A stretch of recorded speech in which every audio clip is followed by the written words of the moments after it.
राधा रानी की मृत्यु कैसे हुई थी, आइए जानते हैं। श्री कृष्ण ने क्यों तोड़ दी थी बांसुरी।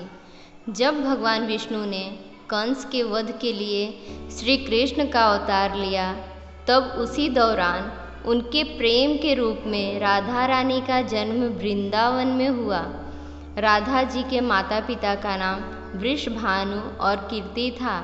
आपको जानकर हैरानी होगी कि कई धर्म ग्रंथ में लिखा गया है कि जन्म के कई साल तक राधा रानी कुछ भी नहीं देख सकती थी, क्योंकि जन्म से पहले ही राधा रानी ने यह तय कर लिया था कि पृथ्वी लोक पर उनके द्वारा सबसे पहले देखी जाने वाली चीज़ श्री कृष्ण का मुख होगा और तब तक वो पृथ्वी लोक पर कुछ भी नहीं देखेंगी।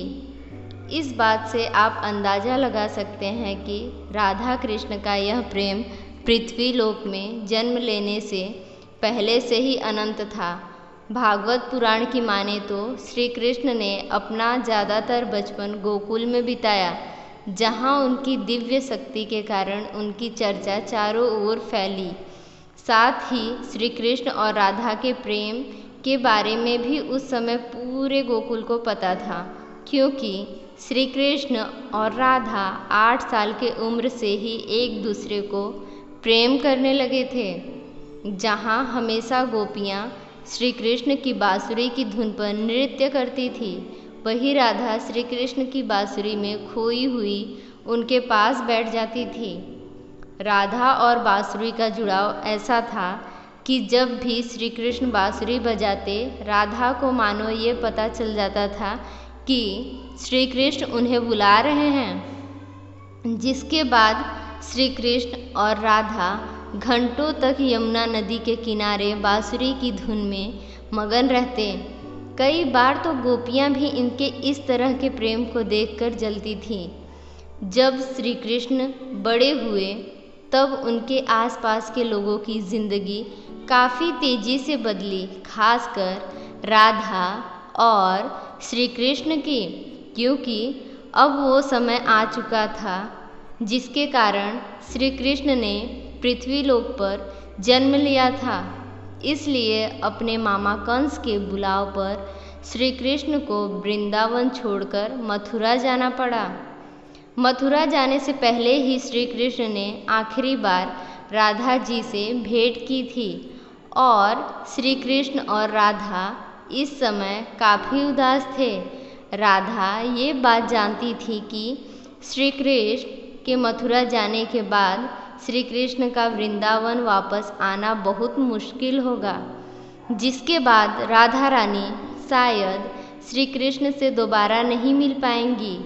इसलिए काफ़ी समय तक इन दोनों के बीच खामोशी रही और अंत में राधा ने श्री कृष्ण से 2 वचन लिए, जिसमें पहला वचन था कि राधा के दिल में हमेशा श्री कृष्ण का ही वास रहेगा, और दूसरा वचन में राधा ने श्री कृष्ण से कहा कि मेरे अंत के समय मुझे आप दर्शन देंगे। श्री कृष्ण राधा के दुखों को समझते थे और वह ये भी जानते थे कि राधा शायद उनके वियोग को सहन नहीं कर पाएगी। इसलिए श्री कृष्ण ने राधा से एक वचन लिया कि मेरे जाने के बाद राधा, तुम मेरे वियोग में कभी आंसू नहीं बहाओगी। जिसके बाद श्री कृष्ण अपने भाई बलराम के साथ मथुरा पहुँचते हैं और अपने कर्मों के अनुसार अपने मामा कंस का वध करके मथुरा के जेल से अपने माता पिता देवकी और वासुदेव को मुक्त कराते हैं। श्री कृष्ण द्वारा कंस का वध करने के बाद मथुरा की प्रजा में बड़ी खुशियां मनाई जाती हैं, पर कंस की मृत्यु का समाचार जब उसके ससुर मगधराज जरासंध को मिला तो वह आग बबूला हो गया। अपनी विशाल सेना लेकर वह विध्वंसों पर आक्रमण करने चल पड़ा। श्री कृष्ण को जब पता चला कि जरासंध मथुरा पर आक्रमण करने आ रहा है, तो उन्होंने अपने भाई बलराम के साथ एक सेना तैयार की और जरासंध को युद्ध में बुरी तरह हरा दिया। लेकिन अब मथुरा पर काफ़ी आक्रमण होने लगे थे, इसलिए श्री कृष्ण ने यादवों की रक्षा के लिए समुद्र के किनारे एक राज्य का निर्माण कराया, जिसके चारों ओर एक बहुत बड़ी दीवार थी, जिसमें बहुत से दरवाजे थे, और आगे इसी राज्य को द्वारका का नाम दिया गया। श्री कृष्ण ने द्वारका पर करीब 36 साल तक शासन किया, इसलिए श्री कृष्ण को द्वारकाधीश भी कहा जाता है। द्वारका में रहकर श्री कृष्ण ने रुक्मिणी और सत्यभामा से भी विवाह किया था। श्री कृष्ण रुक्मिणी से काफ़ी प्रेम करते थे। रुक्मिणी भी श्री कृष्ण को अपना आराध्य मानती थी। यहाँ तक कि रुक्मिणी ने तो अपने परिवारों के विरुद्ध जाकर श्री कृष्ण से भागकर यानी गंधर्व विवाह किया था। जब श्री कृष्ण द्वारका पर राज कर रहे थे, उस समय भगवान श्री कृष्ण का जीवन काफ़ी व्यस्त था। वही राधा रानी वृंदावन में बैठे श्री कृष्ण के यादों में खोई हुई थी। श्री कृष्ण अपने जीवन में व्यस्त भले ही थे, लेकिन उन्होंने कभी भी राधा रानी को नहीं भुलाया था। कई बार तो उनकी पत्नियां भी श्री कृष्ण के राधा से प्रेम को देखकर काफ़ी जला करती थी, क्योंकि सोते जागते कृष्ण राधे नाम जपा करते थे। मानो राधा और कृष्ण का प्रेम ही श्री कृष्ण के लिए कोई शक्ति हो।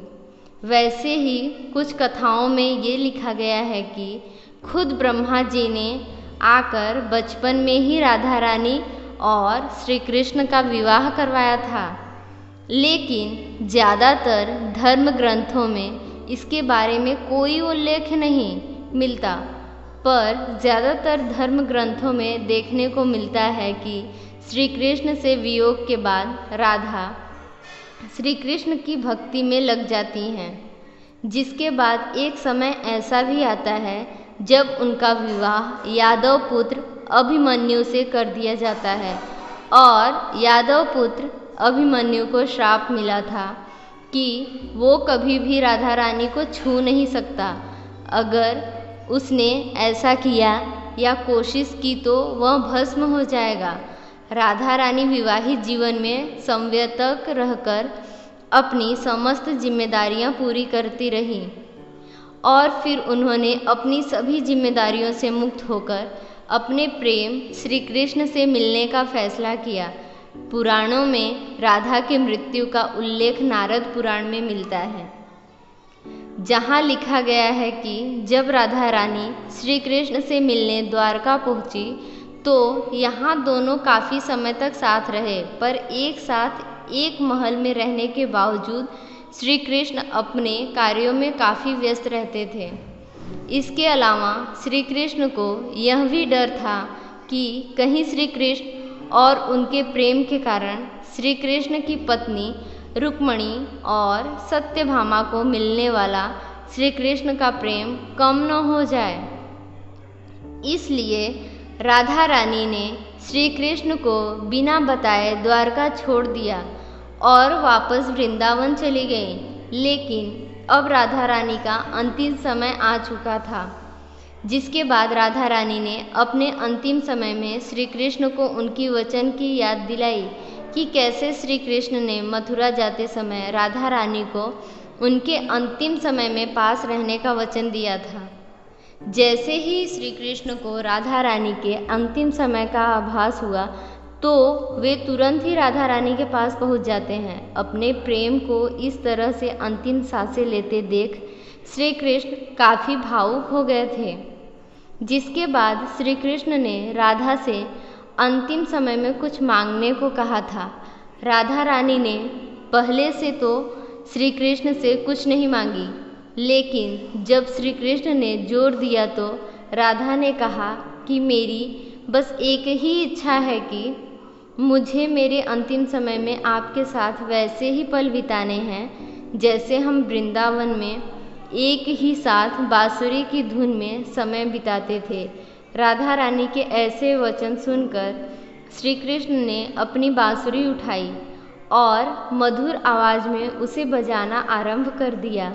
बांसुरी बजने के दौरान श्री कृष्ण और राधा लगातार एक दूसरे को देख रहे थे और दोनों की आंखों में एक दूसरे के प्रेम के कारण आंसू थे। इसी तरह वृंदावन के पुराने यादों में और श्री कृष्ण की बाहों में राधा जी ने अपनी अंतिम सांसें ली।